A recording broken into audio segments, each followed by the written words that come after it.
আমি যখন ক্লাস 8-এ পড়ি, আমার জীবনে এর আগে কখনো কোনো ছেলের সাথে কথা হয়নি। তো তখন হচ্ছে আমার আম্মার ফোন ছিল। তো আম্মার ফোনে হচ্ছে একটা নাম্বার থেকে ফোন আসতো। তো ওই সময় আসলে কারোর সাথে আমার কথা বলা হয়নি। এই জীবনের প্রথম বা কথা বললে ওই সময়টা তো সবই ভালো লাগে। সো ওই লোকটার সাথে আমি কথা বলতাম আর কি। তো কথা বলার এক পর্যায়ে জানতে পারলাম যে সে আমার একটা ছবি দেখেছে। যে ছবিটা দেখে তার ভালো লেগেছে। দেন সে 1 বছর ট্রাই করছে। তারপরে কোনো একটা সময় আমিও কথা বলছি। কথা বলতে বলতে একটা ভালো লাগা শুরু হয়েছে। মানে মনে হচ্ছে যে আমার তার সাথে কথা বললে ভালো লাগে।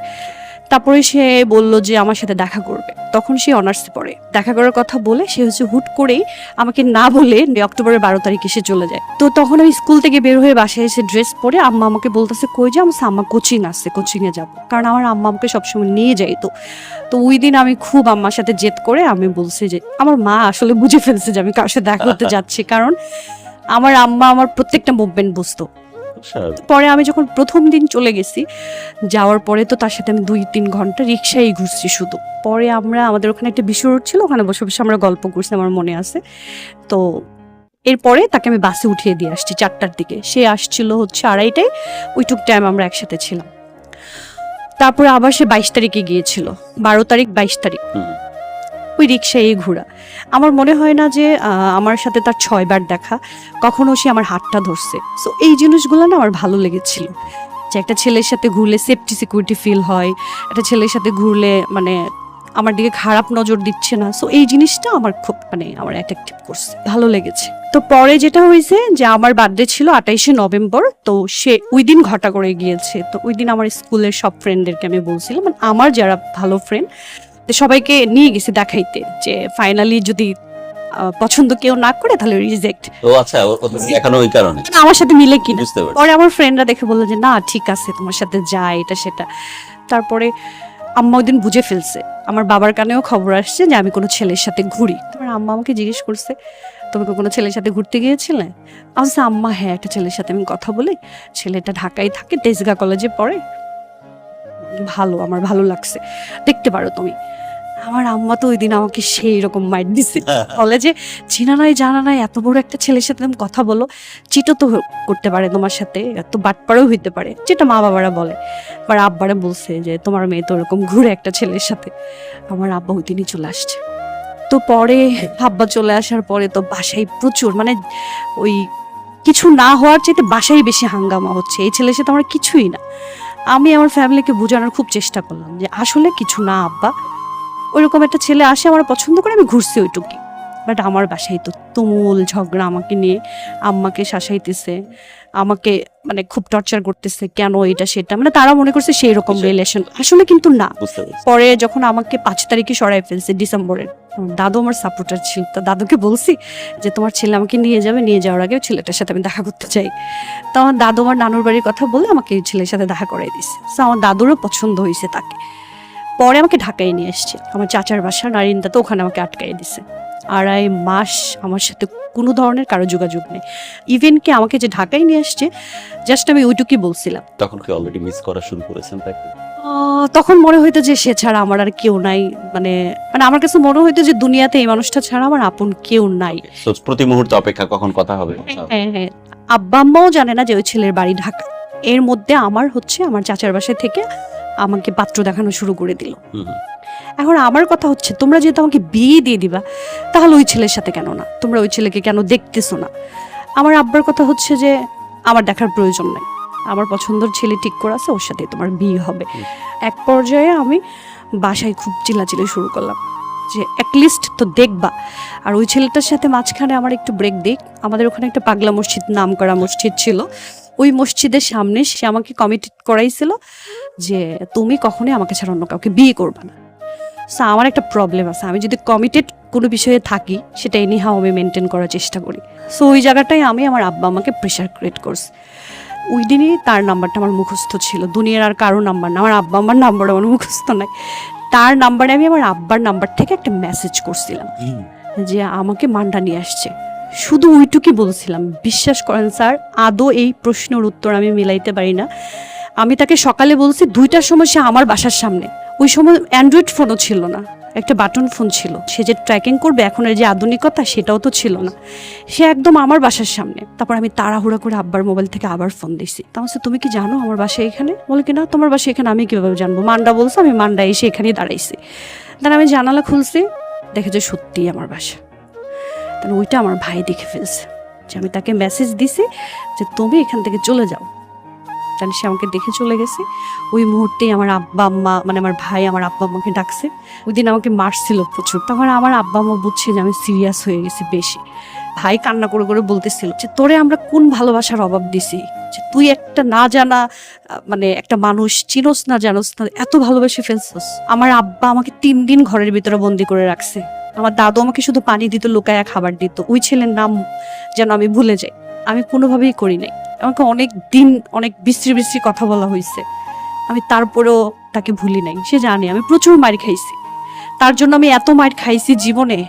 আমার ভাইয়ের হাতে, আম্মার হাতে। আমার আব্বা কখনোই আমাকে মারে নাই, আমাকে প্রচুর মারতো, আমার চুল টেনে টেনে মারতো। ওই সময়ের দিনগুলো ছিল স্যার বলার মতো না। আমি মায়ের খেতে খেতে এমন হয়ে গেছিলাম, তখন মনে হইতো যে আমার ফ্যামিলি তো ডেফিনেটলি ভুল করছে, তাদের তো জানা উচিত ছিল যে আমার আসলে ছেলেটার সাথে কি সম্পর্ক।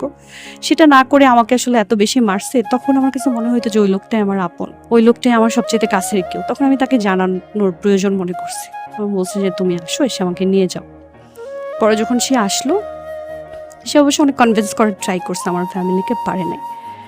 আমার আব্বা ওদের বাড়িতে গিয়েছিল, যখন দেখে আসছে আমার আব্বা বলছে তোমাকে আমি 2টা কথা বলবো, যদি বুঝো ভালো, না বুঝলে তোমার ব্যাপার। যে তুমি ছোটবেলা থেকে যে জায়গায় টয়লেট করে বড় হইছো সেই জায়গাটাই ওদের নাই। আমি ভাবছি আমার আব্বা মনে হয় আসলে বেশি বেশি বলতেছে আমাকে সরে যাওয়ার জন্য। সেকেন্ড বলছিল যে তুমি যাদের কাছে যাবা, একটা মানুষ কেন্দ্রিক কিন্তু তোমার জীবন না, তোমার সবার সাথে থাকতে হবে। তা আমার আব্বা বলছে তুমি যত পরিষ্কার এত সুন্দর, তুমি ওখানে গেলে একটা কুৎসিত মানুষের মাধ্যমে যাবা, আর যেখানে যাবা, যেখানে তোমাকে নিবে সেটাও কুৎসিত। এবার তোমার জীবন তুমি কিভাবে চালাবা এটা তোমার ব্যাপার, এরপর আর আমার কিছু বলবো তুমি না। তো আর বিশ্বাস করতেছো নাকি? আমি ভাবছি আমার আব্বা আমার ব্রেন ওয়াশ করছে। এর আগে যেমন আমার ভাই যখন দেখছিল তখনও সেম কথাই বলছিল, তুমি যে জায়গাটায় যাবা ওই জায়গাটা আসলে তোমার জন্য ঠিক না, ভালো না, এই ছেলেটাকে আমার পছন্দ হয় নাই, এই ছেলে তোমাকে কখনোই ভালো রাখবে না। আমার আব্বা আমাকে ঘরের ভিতরে আটকাই দিছিল।